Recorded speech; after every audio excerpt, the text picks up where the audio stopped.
विद्यार्थियों, मैं दीपक कुमार शुक्ला आप लोगों के सामने कक्षा 10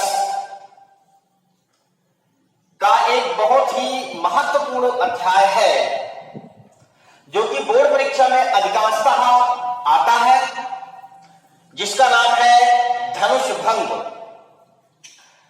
और इसके राइटर हैं, इसके जो लेखक हैं वह बाबा गोस्वामी तुलसीदास जी हैं। बाबा गोस्वामी तुलसीदास जी यह सगुण भक्ति शाखा के प्रबल समर्थक कवि कहलाते हैं। इन्होंने ईश्वर को साकार स्वरूप में मान करके उनकी आराधना की। भक्ति काल की दो शाखाएं होती हैं, एक होती है निर्गुण भक्ति शाखा और दूसरी होती है सगुण भक्ति शाखा। जो निर्गुण भक्ति शाखा होती है, निर्गुण भक्ति शाखा में ईश्वर को निराकार स्वरूप में मान करके उसकी आराधना, उसकी उपासना की जाती है। और दूसरी जो शाखा होती है निर्गुण भक्ति शाखा के जो प्रबल समर्थक कट्टर कवि हैं वह कबीरदास जी हैं। और निर्गुण भक्ति शाखा के कवियों के बाद दूसरी जो भक्ति शाखा आती है वह सगुण भक्ति शाखा होती है। और सगुण भक्ति शाखा के जो समर्थक, प्रबल समर्थक कवि हैं उनमें सबसे पहला नाम आता है सूरदास जी का और उसके बाद में तुलसीदास जी का। तुलसीदास जी रामाश्रय शाखा के प्रमुख कवि हैं और सूरदास जी कृष्णाश्रय शाखा के प्रमुख कवि हैं। अब हम आपको पढ़ाएंगे ये धनुष भंग। बहुत सुंदर क्लास 10th में बहुत सुंदर जो है वर्णन किया है तुलसीदास जी ने। और ये बोर्ड एग्जाम में ज्यादातर आता है ये पद। तो इसमें जिस समय श्री राम जी पहुंचते हैं अपने गुरु विश्वामित्र के साथ मिथिला में, वहां पर एक बड़ा राजा जनक आयोजन करते हैं। अपनी पुत्री के विवाह में स्वयंवर में एक धनुष की एक शर्त रखते हैं कि जब तक इस शिव धनुष का जो खंडन करेगा उसी के साथ मैं अपनी पुत्री का विवाह करूंगा। और एक वैवाहिक उत्सव होता है, स्वयंवर होता है, सीता स्वयंवर होता है। और उस स्वयंवर में सारे आर्यावर्त के राजाओं को आमंत्रित किया जाता है और गुरु विश्वामित्र के साथ में श्री राम जी और लक्ष्मण जी भी मिथिला में पहुंचते हैं। वह सभा आयोजित होती है, धनुष रखा होता है और वहां पर जब पहुंचते हैं, श्री राम जी पहुंच जाते हैं तो सीता जी की जो मां होती है वहां पर जितने बड़े बड़े राजा महाराजा और एक से वीर रावण 1200 जैसे महावीर महाबलशाली राजा वहां आते हैं। और उस सभा में उस शिव धनुष को कोई हिला तक नहीं पाता है, कोई उठा तक नहीं पाता है। उठाने की तो बहुत बात की दूर, कोई इसको हिला तक नहीं पाता है जमीन से। तब श्री राम जी अपने गुरु से आज्ञा मान करके और वो जाते हैं। और इसके बाद सीता जी की मां को काफी वेदना होती है, श्री राम जी से स्नेह होता है और वो कहती है कि कोई जाकर के इनको समझाए कि ये छोटा सा बालक, इतने बड़े बड़े राजा महाराजा तो इस शिव धनुष को हिला तक नहीं पाए और एक छोटा सा बालक कैसे इस शिव धनुष को उठाएगा, इसकी बेइज्जती होगी। ऐसे प्रलाप करते हैं। तो एक सुंदर जो सखी होती है वह सीता जी की मां को समझाते हुए कहती हैं कि हे मैनावती, हे महारानी, आप इसकी चिंता मत करिए। ये श्री राम जी का तेजस्वी स्वरूप देखिए, ये अवश्य ही शिव धनुष को तोड़ेंगे। तो अब आप सुंदर पद ये पढ़ेंगे, इसका एक एक लाइन का मैं आपको अर्थ डिटेक्ट करूंगा, बताऊंगा। तो एक चतुर सखी सीता जी की मां से कहती है, वो कहती है कि बोली चतुर सखी मृदुबानी, तेजवंत लघु गनिय नरानी। बोली चतुर कह कुंभज कहूं सिंधु अपारा,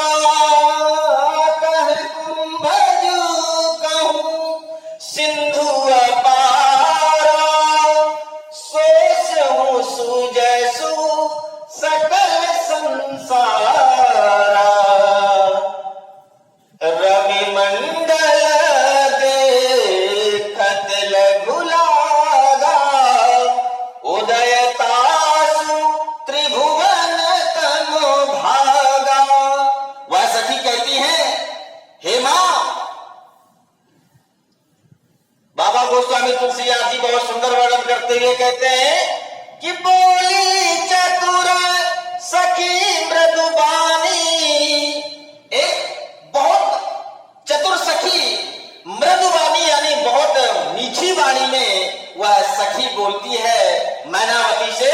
क्या कहती है कि बोली चतुर सखी मृदुबानी, तेजवंत लघु गण्य नरानी, कि हे रानी आप तेजस्वी पुरुषों की गणना छोटे या बड़े में मत करिए। राम जी देखने में छोटे बड़े लगते हैं लेकिन है बहुत तेजस्वी। इसलिए वो उदाहरण देती है सखी। वो क्या कहती है, कहे कुंभज कहूं सिंधु अपारा। वो कहते महारानी हमारे सामने उदाहरण है। कहां एक और कुंभज ऋषि, कुंभज ऋषि की कहानी का उदाहरण देती है, और कहां एक और सामने अपार विशाल का सागर। दोनों की तुलना कैसे हो सकती थी? कुंभज ऋषि छोटे से थे और उनके सामने विशाल का समुद्र था। कि कहे कुंभज कहूं सिंधु अपारा, सोचहूं सुजसु सकल संसारा। ये सारा संसार इस बात को जानता है कि उन छोटे से कुंभज ऋषि ने उस विशाल काय सागर का शोषण कर लिया था। पी गए थे, पूरा समुद्र पी गए थे वह ऋषि। इसलिए वो कहती है सखी कि तेजवंत लघु गणीय नर। दूसरा उदाहरण देती है वो सखी। एक तो उदाहरण दिया कुंभज ऋषि का, और दूसरा उदाहरण कह देती है, वो कहती है कि रवि मंडल दे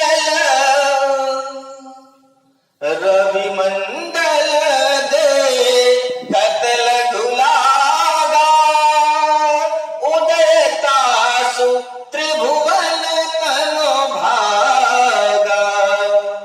रवि मंडल का उदाहरण देती है कि सूर्य का जो मंडल होता है वो देखने में घेरा उसका बहुत छोटा सा लगता है, लेकिन जब वह उदित होता है, जब वह प्रकट होता है, सूर्योदय होता है, तो उदयतासु त्रिभुवन तनो भागा। तम माने होता अंधकार, त्रिभुवन माने तीनों भुवनों का, तीनों लोकों का अंधकार उसके उदय होने पर समाप्त हो जाता है। और फिर अगला उदाहरण देती है वह सखी। वो क्या कहती है कि मंत्र परम लघु जासु बसु, विधि हरि हर सुर सर्व, महामत गजराज कहूं बस कर अंकुश खर्व। फिर उदाहरण देती है कि मंत्र परम लघु जासु बस। हे महारानी एक जो मंत्र होता है बहुत छोटा होता है, बहुत छोटा, लेकिन उस छोटे से मंत्र के अधीन बस क्या होते हैं? विधि मीन्स होता है ब्रह्मदेव, ब्रह्मा। हरि माने होता है विष्णु, और हर माने होता है शिव। तो ब्रह्मा, विष्णु और स्वयं शिव और सुर सर्व संपूर्ण देवता उस छोटे से मंत्र के अधीन होते हैं। तो मंत्र परम लघु जास बस, हरि हर हर सुर सर्व, महामत गजराज कहूं। और कहा एक महामत वाला हाथी गजराज, बस कर अंकुश खर्व। एक छोटे से जो महावत होता है हाथी के सर पर बैठने वाला, वो एक छोटा सा अंकुश लिए रहता है, औजार लिए रहता है, और उस औजार से उस विशाल काय शरीर वाले हाथी को अपने नियंत्रण में रखता है। अब इसके आगे फिर आगे वो सखी महारानी से कहती है, ये उदाहरण लेनी है, और इसके बाद में फिर आगे वो कहती है कि काम कुसुम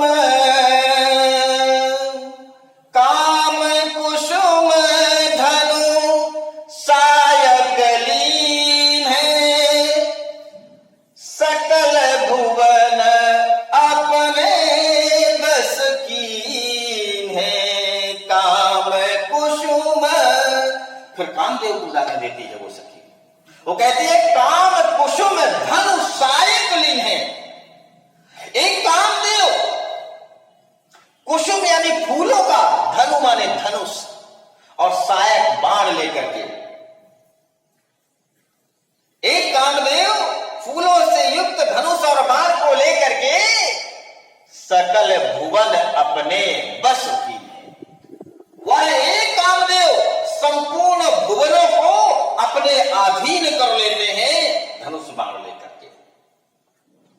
और फिर इसलिए वो सखी कहती है, ये उदाहरण देती है कि देवी तजिया संसाहु अस जानी, भंजब सुनहु भंजब धनुष राम सुन रानी। तो हे महारानी, अब आप अपने मन से इस आशंका को समाप्त कर दीजिए कि श्री राम जी धनुष का खंडन नहीं कर पाएंगे। देवी तजिय संसहु अस जाने, आप अपने मन से इस आशंका को निकाल लीजिए। क्यों? क्योंकि भंजब धनुष राम सुन राम। इस बात में कोई संदेह नहीं है महारानी कि इस शिव धनुष को श्री राम जी के अलावा और कोई भंजन भी नहीं कर सकता है। श्री राम जी अवश्य ही इस शिव धनुष का भंजन कर देंगे, खंडन कर देंगे, तोड़ देंगे। अब जब सखी इस प्रकार से समझाती है तो जो सीता जी की मां होती है उनके हृदय को थोड़ी सांत्वना प्राप्त होती है। तो सखी बचन सुनी भई परतीति, मिटा विषाद बढ़ी अति प्रीति। तो सखी के वचनों को सुन करके उन्हें अत्यंत प्रतीति अर्थात श्री राम के प्रति प्रेम बढ़ जाता है और उनके अंदर का जो विषाद होता है, जो दुख होता है, जो कष्ट होता है, वह समाप्त होकर के और श्री राम जी के प्रति प्रीति अर्थात स्नेह और प्रेम बढ़ जाता है। तब कि तब राम ही बिलोक बैदेही। और ये जब चर्चा होती है तो श्री राम जी, तुलसीदास जी बहुत सुंदर लाइन लिखते हैं ये कि तब राम ही बिलोक बैदेही। बैदेही अर्थात जानकी, जानकी जी को श्री राम जी देखते हैं, बिलोक की माने देखते हैं कि तब राम ही बिलोक बैदेही, सभय हृदय बिनवत जही तेही। जो सभय जानकी जी के हृदय में भी भय रहता है, उनके मन में यह भय रहता है कि ये आखिरी उम्मीद की किरण है श्री राम, अगर ये भी ना तोड़ पाए तो क्या होगा। इसलिए वो अपने हृदय में इस भय से व्यथित हो करके कि सभय हृदय बिनवत जही तेही, जो अपने हृदय में भय के साथ विनती करती है। क्या विनती करती है कि मन ही मन मनाव अकुलानी, हो प्रसन्न महेश भवानी।